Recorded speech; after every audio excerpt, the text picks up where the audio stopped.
Hi అండి. Gas డబ్బులు అకౌంట్లో పడటం లేదా? అయితే దానికి సంబంధించి ఏ విధంగా పరిష్కరించాలో, అదేవిధంగా గ్యాస్ డబ్బులు మీకు ఎందుకు వల్ల పడటం లేదో, ఎందుకు పడవో మనం ఇప్పుడు చూద్దామండి. ఇప్పుడు నేను చెప్పే ప్రాసెస్ చూస్తే మీకు దానికి ఏ విధంగా పరిష్కారం వస్తుందో నేను మీకు తెలియజేస్తాను. మీకు స్క్రీన్ మీద చూపించిన విధంగా 9552300009కి హాయ్ అని మెసేజ్ సెండ్ చేయండి.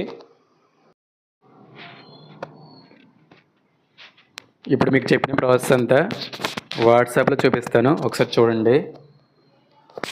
సపోజ్ నేను మీకు చూపించిన నెంబర్ని గవర్నమెంట్ వాట్సాప్ అని సేవ్ చేసుకున్నానండి.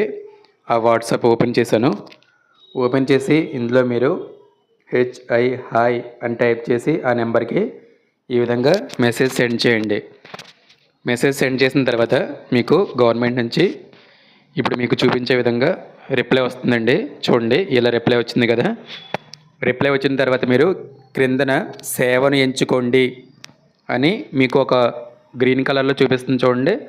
దాని మీద టచ్ చేయండి. టచ్ చేసిన వెంటనే మీకు చూడండి ఈ విధంగా ఒక్క నిమిషం చూడండి, ఓపెన్ అవుతుంది. దయచేసి ఒక సేవను ఎంచుకోండి అని ఆప్షన్ చూపిస్తుంది చూసారా, దాని మీద టచ్ చేయండి. టచ్ చేస్తే మీకు వివిధ పథకాలు ఈ విధంగా ఓపెన్ అవుతాయండి.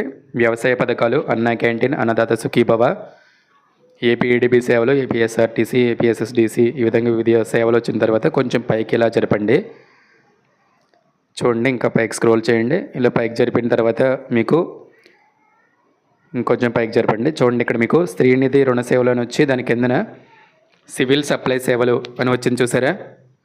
స్త్రీనిధి రుణ సేవలకి, తల్లికి వందనంకి మధ్యలో సివిల్ సప్లై సేవలు అని ఒక ఆప్షన్ చూసారా, దాని మీద టచ్ చేయండి. టచ్ చేసిన వెంటనే మీకు ఈ విధంగా ఓపెన్ అవుతుందండి.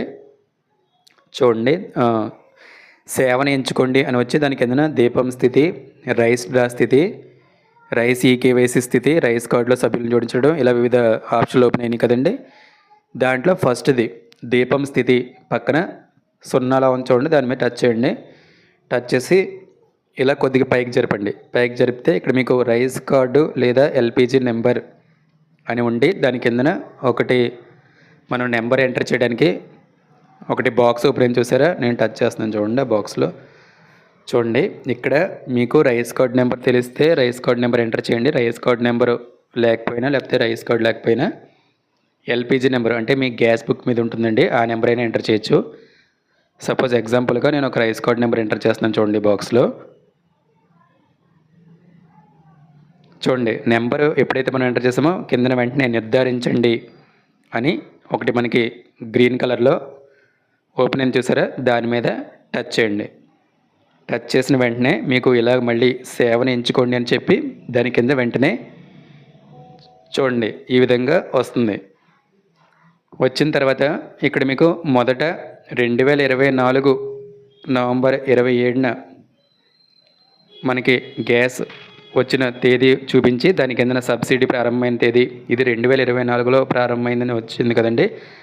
ఇది వదిలేసేయండి. రీసెంట్గా వచ్చిన డేట్ చూస్తాం. కిందకి మీకు జరిపితే రీడ్ మోర్ అని వచ్చింది చూసారు, దాని మీద టచ్ చేయండి. ఇలా పైకి జరపండి. పైకి జరిపితే చూడండి రీసెంట్ చూడండి, లబ్ధిదారు పేరు, ration card number, consumer ID అని వచ్చి దాని కిందన రీఫిల్ పంపిణీ తేదీ అంటే మీరు గ్యాస్ తీసుకున్న తేదీ, సబ్సిడీ ప్రారంభమైన తేదీ పక్కన ఎన్వైని నన్ను ఉంది. దాని క్రిందన చూడండి సబ్సిడీ స్థితి నన్ను అని ఉండి దాని కిందన సబ్సిడీ జమ స్థితి దగ్గర ఎస్ అని ఉంది చూసారా, దాని క్రిందన విఫలమైన కారణం నన్ను అని ఉంది. అంటే ఇక్కడ వీళ్ళకి సబ్సిడీ జమ అవుతుంది కాబట్టి వీళ్ళకి విఫలం అవ్వలేదు కాబట్టి వీళ్ళకి కారణం చూపించలేదు. కానీ మీకు రాకపోతుంటే కనుక సబ్సిడీ జమ స్థితి దగ్గర నో అని ఉండి విఫలమైన కారణం పక్కన అది మీకు ఎందుకు జమ అవ్వలేదు అంటే మీకు అకౌంట్లో డబ్బులు ఎందుకు పడలేదు అన్న కారణం దాని క్రిందన మీకు చూపిస్తుందండి. చూపిస్తే అప్పుడు ఆ వచ్చిన కారణాన్ని బట్టి మీరు అంటే మీకు అకౌంట్ ఈకేవైసీ లేదా, లేదంటే గ్యాస్ ఏజెన్సీ దగ్గర అక్కడ ఏమైనా ప్రాబ్లం ఉందా, లేదంటే సచివాలయంలో ఏమైనా చేయించుకోవాలా, ఇవన్నీ మీకు అక్కడ మీకు మెసేజ్ రూపంలో మీకు అక్కడ చూపిస్తుందండి. ఒకవేళ మీకు అక్కడ చూపించిన మెసేజ్ కూడా మీకు అర్థం కాక మీకు ఏం చేయాలో తెలియకపోతే క్రిందన మీకు వచ్చిన కారణాన్ని కామెంట్ చేస్తే దానికి ఏ విధంగా మీకు పరిష్కారం చేస్తే మీకు అమౌంట్ వెంటనే అకౌంట్లో పడుతుందో నేను మీకు తెలియజేస్తాను. ఇలాగ ప్రతి ఉపయోగకరమైన విషయం మన ఛానల్లో వస్తుందండి. దయచేసి నేను మీకు ఏ విధంగా సపోర్ట్ చేస్తున్నానో అలాగే మీరు సబ్స్క్రైబ్ చేసుకొని నాకు సపోర్ట్ చేస్తారని ఆశిస్తున్నానండి. Thank you very much.